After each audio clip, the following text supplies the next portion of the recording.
ہے تو اب جو ہے وہ کوئی ایسی چیزیں ہونا چاہیے کہ جس سے ہم ان آثار کو ختم کر سکیں، ان گناہوں کے آثار کو ختم کر سکیں تاکہ ہم ان گناہوں سے بچ سکیں، ان کے اثرات کو بچ سکیں۔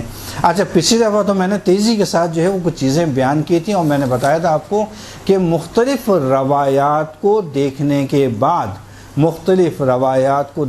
بعد کم سے کم میری نظر سے جو گزری 25 چیزیں ایسی گزری کہ جن کے اوپر اگر انسان عمل کرے تو وہ گناہوں کے اثرات کو مٹا سکتا ہے، اور اگر مٹا نہیں سکتا تو کم از کم ضرور کر سکتا ہے۔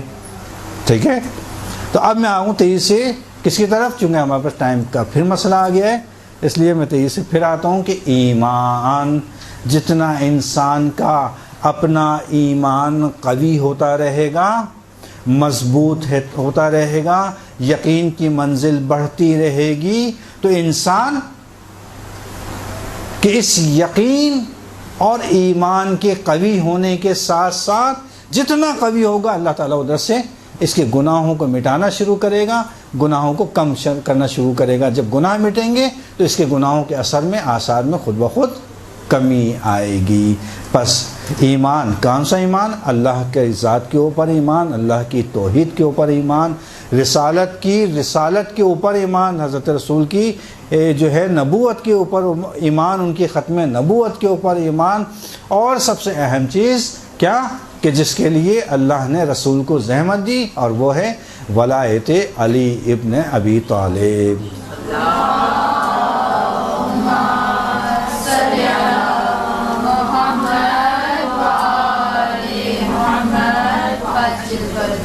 صحیح، تو ایمان کی تقویت پہلی چیز ہے، پہلی منزل ہے کہ انسان اگر ایمان اپنا قوی کرے گا، جیسے جیسے ایمان و یقین کی منزل بڑھتی رہے گی، گناہ کم ہوتے رہیں گے، اس کے اثرات ختم ہوتے رہیں گے۔ ٹھیک ہے،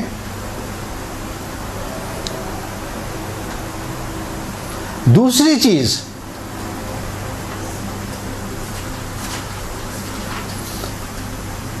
اعمال صالح،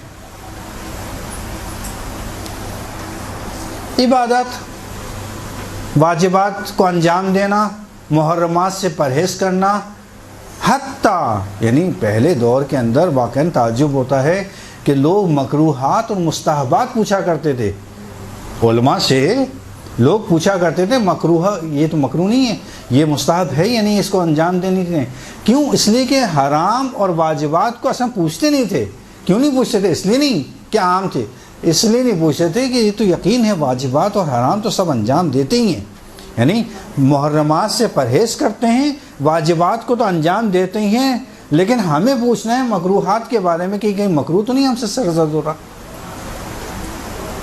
لیکن الحمدللہ مکروہ اور مستحبات تو اب ایسے ہو گئے ہیں کہ جیسے کوئی مسئلہ ہی نہیں ہے۔ اچھا چلو مکروہ تو ہے، چھوڑیں، کوئی بات نہیں، مکروہ تو ہے صرف، ہاں ارے مستحب ہے، کون سا واجب ہے؟ جب انسان کا اپنا عمل اس بات سے شروع ہو کہ وہ مستحبات اور مکروہات کو ترجیح دینے لگے، یہ ہے منزل مومن کی صحیح درجے کی، صحیح منزل یہ کہ وہ اہمیت دے گا تو واجبات اور محرمات سے پرہیزی خود بخود محکم ہوتی رہے گی۔ اگر انسان اس کے اوپر آ جائے، واجبات کی حد تک محدود ہونا کہ مجھ پر واجب نہیں ہے، یہ تو واجب نہیں ہے، یہ تو واجب نہیں ہے، بہت آوازیں سنتے ہیں ہم معاشرے کے اندر، یہ ہم پر واجب تو نہیں ہے، ہم پر واجب تو نہیں ہے، ہم پر واجب نہیں ہے۔ ارے واجب نہیں ہے تو صرف واجبات رہ گئی کیا؟ یہ مستحبات کہ اللہ تعالیٰ نے ایسی بھیج دیے، یہ مکروہات کہ اللہ تعالیٰ نے ایسی بتا دیے۔ کراہت کا اظہار کرنا مکروہ، اللہ راضی نہیں ہے اس عمل سے تمہارے، ہاں گناہ نہیں دے گا، راضی نہ ہونا الگ چیز ہے، گناہ دینا ایک الگ چیز ہے۔ گناہ ملے گا آپ کو حرام کام میں، ثواب ملے گا آپ کو واجب کام میں۔ ہاں اب دیکھیں کس طرح سے نظام بنایا، واجب میں ثواب دے رہا ہے، حرام میں گناہ دے گا۔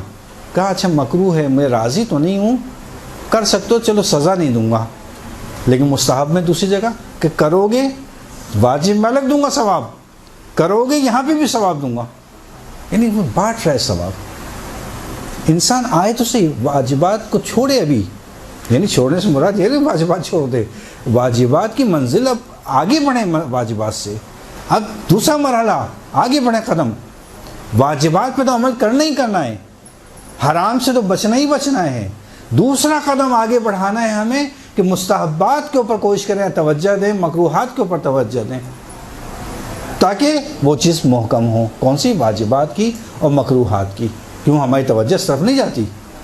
خیر بہرحال، تیسری چیز توبہ۔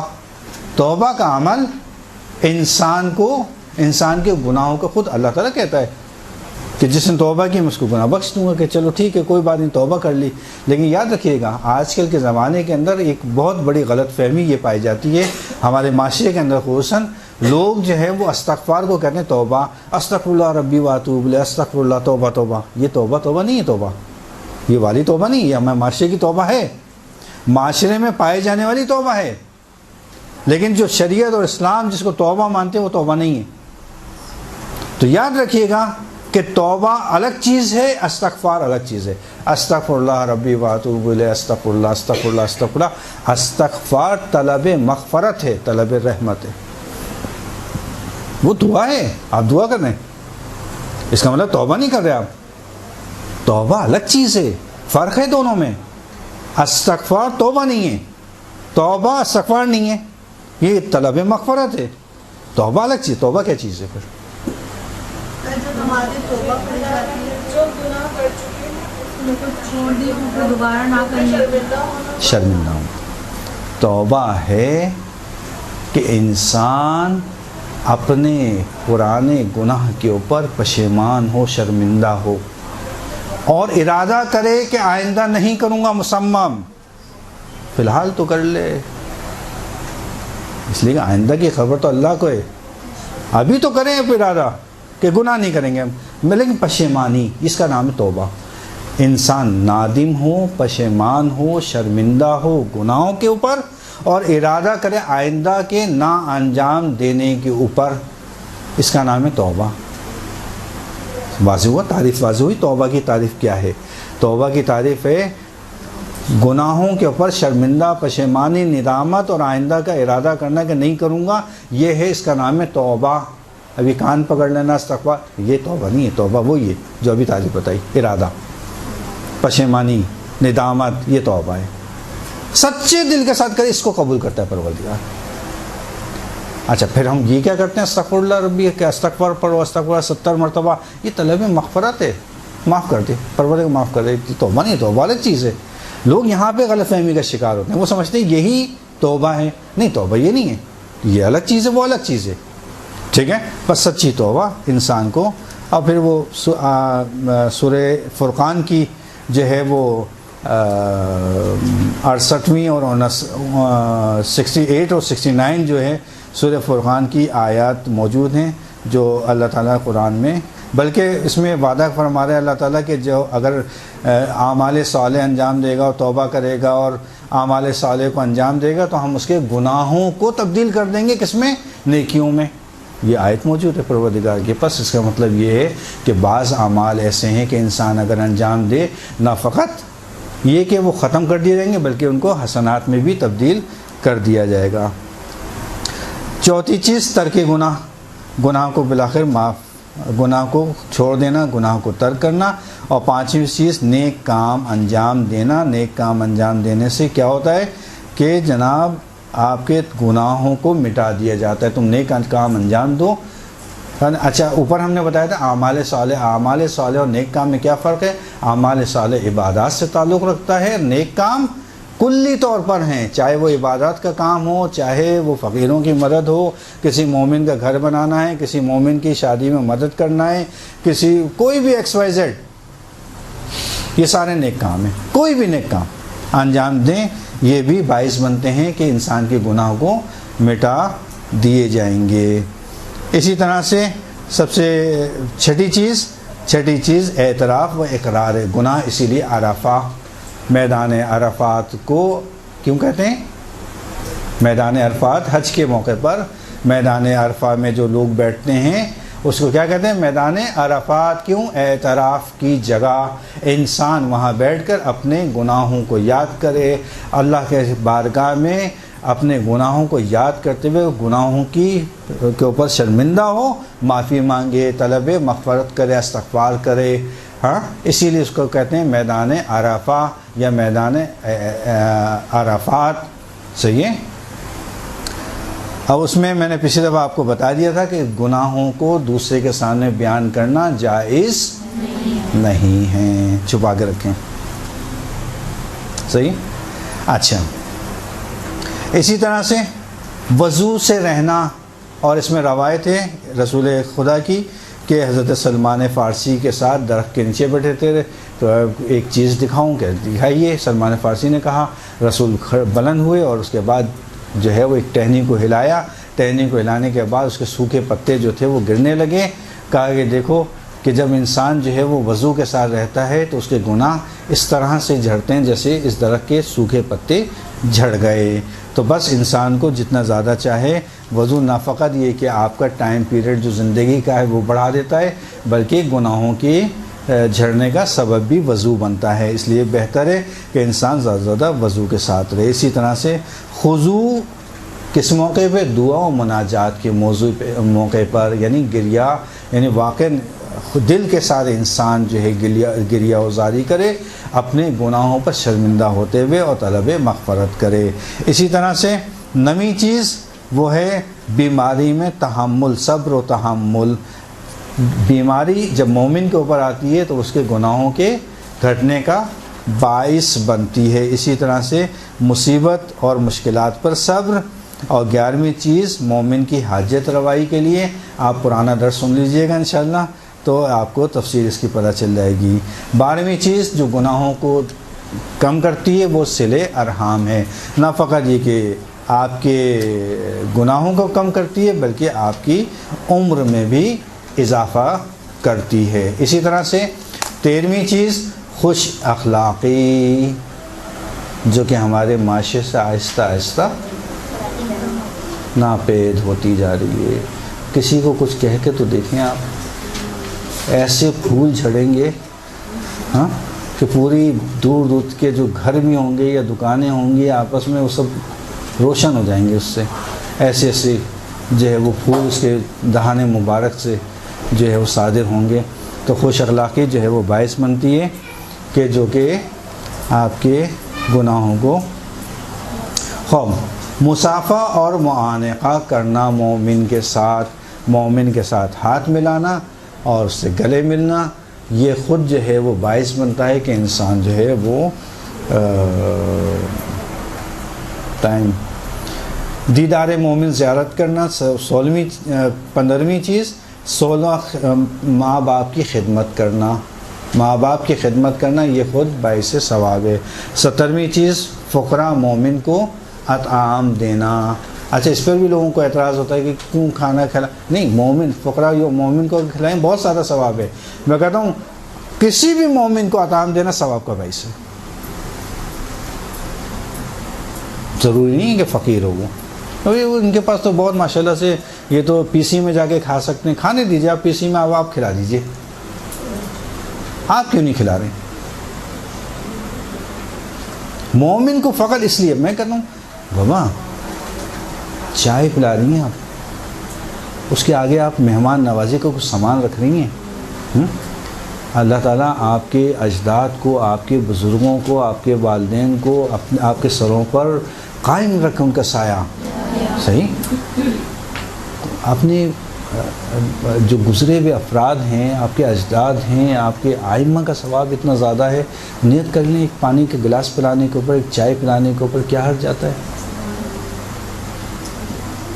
کوئی مہمان آ جائے،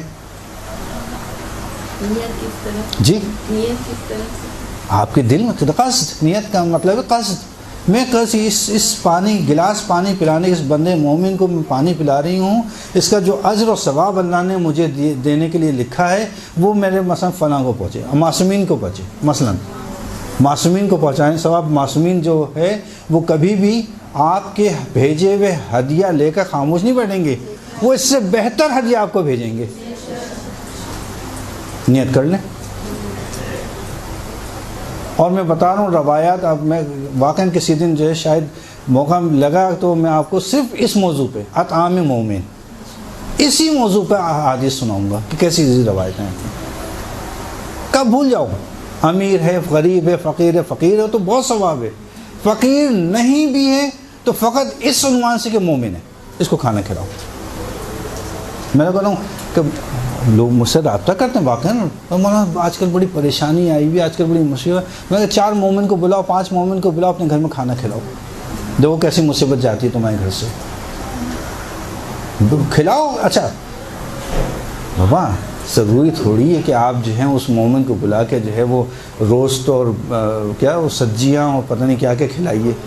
کیا ضرورت ہے؟ یہ تکلفات میں نہ پڑیں. اطعام مومن کی آئیے، اطعام مومن جو توان ہے اس میں کھلاؤ. اچھا اب اس کا لوگ ناجائز فائدہ بھی اٹھاتے ہیں. کہاں؟ رمضان میں. کہاں؟ وہی وہ کھجور کھلاؤ، ثواب میں. کھجور کھلانا نہیں، افطار کروانا ہے. مومن کو افطار کروانا ثواب ہے. تو سوال ہوا یا رسول اللہ ہمارے پاس اتنا نہیں ہے کہ ہم افطار دے سکیں. کہا اچھا ایک کھجور کھلا سکتے ہو؟ کہاں وہ کھلا کھجور کھلاؤ. بل لوگوں نے کیا کھجور کو پکڑ لیا، افطار چھوڑ دیا. ارے بھئی افطار پہلے تھی، کھجور تو آیا کہ نہیں کر سکتے. عرب کے دور کے نا لوگوں کے باغات ہوتے تھے، درخت ہوتے تھے، گھروں میں درخت ہوتے تھے. کبھی کھجور تو کھلا سکتے ہو.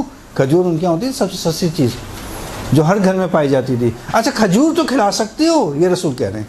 کہاں کھجور تو کھلا سکتے ہیں، ایک کھجور کھلا دو، ایک کھجور کھلا دو، افطار کرا دو، اتنا ثواب ہے نا. لوگوں نے کھانے کو ہٹا دیا، افطاری کو ہٹا دیا، بہانہ یہ مل گیا کھجور کا ہے، ایک کھجور کھلا دو.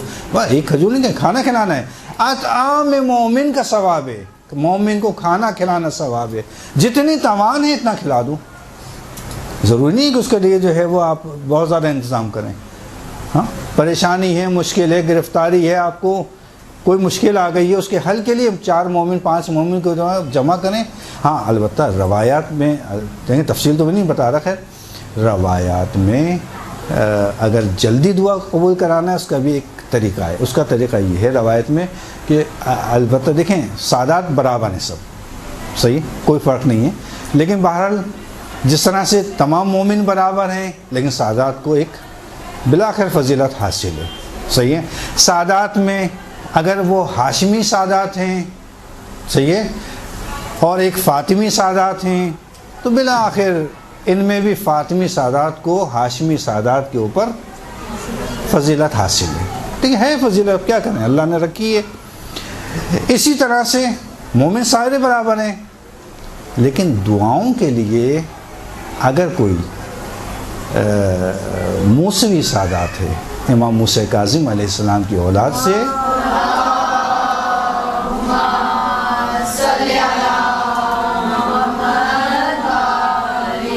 ان کی جو ہے وہ قبولیت دعا میں اللہ تعالیٰ نے ان کو ایک نعمت دی ہے کہ قبولیت دعا کے لیے جو ہے وہ ان کی بہت اہمیت آئی ہے. صحیح ہے. تو بہرحال یہ تو میں نے آپ کو بات بتا دی ہے. بہرحال اطعام مومن. چلیں پھر ہم نکل جائیں گے کہیں اور. یہ آپ لوگ بہکا دیتے ہیں مجھے. اچھا پھر ہم اب ٹائم نکل کے چلیں، ٹھیک ہے پھر اگلی دفعہ. کتنے ہو گئے تھے ویسے؟ جی 17 ہوئے تھے. اطعام مومن. 18 شوہرداری. وہ پچھلی دفعہ ہم نے بتا دی تھی کہ شوہر کو ایک گلاس پانی پلانا کم سے کم 60 گناہوں کو ختم کرتا ہے. صحیح ہے. اسی طرح سے مردوں کے لیے بیوی کے گھر کے کاموں میں مدد کرنا ہے نا. اس کی مثال بھی دے دی تھی، غصے کے عالم میں نہیں، محبت سے، پیار سے، دل سے. صحیح.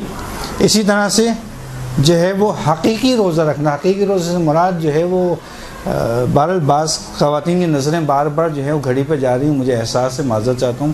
صحیح ہے نا.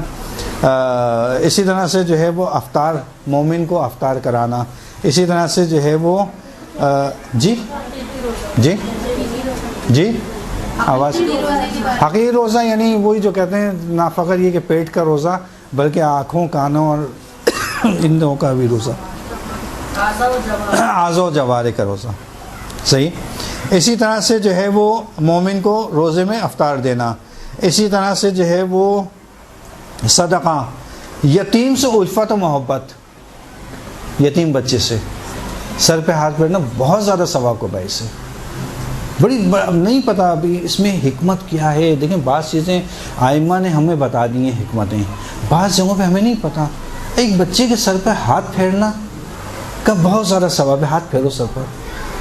ابھی اس میں حکمت کیا ہے، کیا وجہ ہے نا؟ ابھی آپ کو یہ اندازہ ہونا چاہیے کہ ایسا نہ ہو کہ وہ کسی نامحرم یتیم کے سر پہ ہاتھ پھیرنا شروع کر دیں کہ ابھی بڑا ثواب آیا ہے نہیں۔ یتیم سے مراد جو ہے جب تک بالغ نہیں ہوتا اس وقت یتیم ہے نا۔ میں بھی یتیم ہوں، میرے نہ ماں ہے نہ باپ ہے، انتقال ہو گیا دونوں کا، اللہ تعالیٰ جنت نصیب کرے، صحیح ہاں؟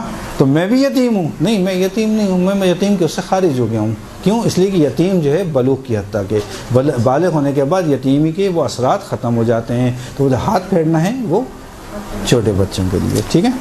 اسی طرح سے جو ہے وہ 23واں کون سا کتنا نمبر بنا، خیر نمبر آپ لوگ کاؤنٹ کر لیجیے گا، جو ہے توسل آئمہ سے توسل کرنا اور زیارت آئمہ، اور آخری جو ہے وہ کون سا 24واں ہو گیا 25واں ہو گیا 23 صحیح ہے ہاں۔ یتیم ہو گیا، صدقہ ہو گیا، توسل ہو گیا، اور اب ہو گیا آخری کیا، کثرت کے ساتھ صلوات بھیجنا۔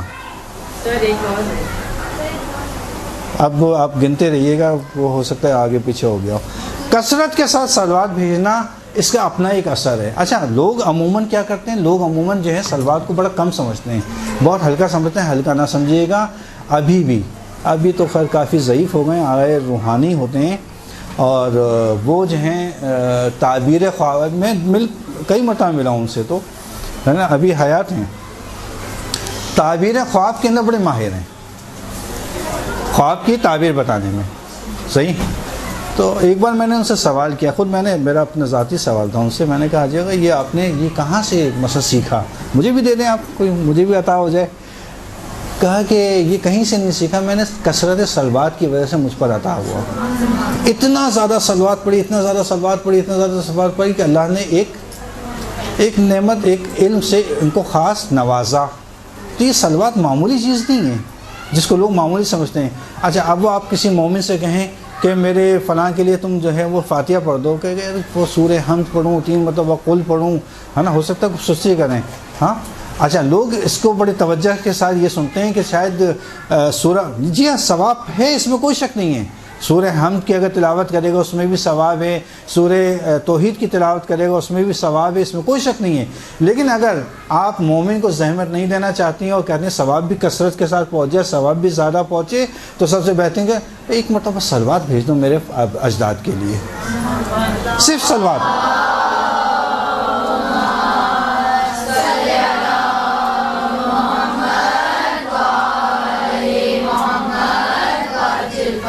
اچھا، صلوات کا سب سے بڑا فائدہ کیا ہے؟ صلوات کا سب سے بڑا فائدہ یہ ہے کہ جہاں آپ کے اجداد کو اس کے اثر ملے گا، اس کے اثرات آپ کے اوپر بھی آئیں گے۔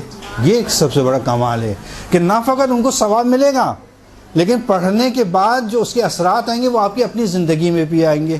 جیسے ابھی آغاز روحانی کا میں نے بتایا کہ ان کے کثرت صلوات پڑھنے سے اللہ نے ایک ان کو علم عطا کر دیا اپنی طرف سے، کیا؟ تعبیر خواب، کہ خواب کی تعبیر بتانے لگے۔ خیر، اچھا، یہ سوال کا جواب جو ہے وہ کیسے پتہ چلے گا کہ یہ جو ہمارے اوپر مصیبت آ رہی ہے یہ امتحان کی مصیبت ہے؟ چونکہ بالآخر بعض دفعہ گناہوں کے اثر سے نہیں آتی، بلکہ یہ مبتلا ہوتا ہے امتحان کے اندر، کہ امتحان کی وجہ سے آ رہی ہے یا گناہوں کی وجہ سے آ رہی ہے، ٹھیک ہے۔ اس کی کچھ روایات ہیں، انشاءاللہ اگلی دفعہ جب آؤں گا تو روایت آپ کے سامنے پیش کروں گا تاکہ اس کا تفصیلی آپ کو جواب وہاں پہ مل جائے۔ ایک مرتبہ صلوات پڑھیں محمد و آل محمد۔ معذرت لیٹ ہونے کی۔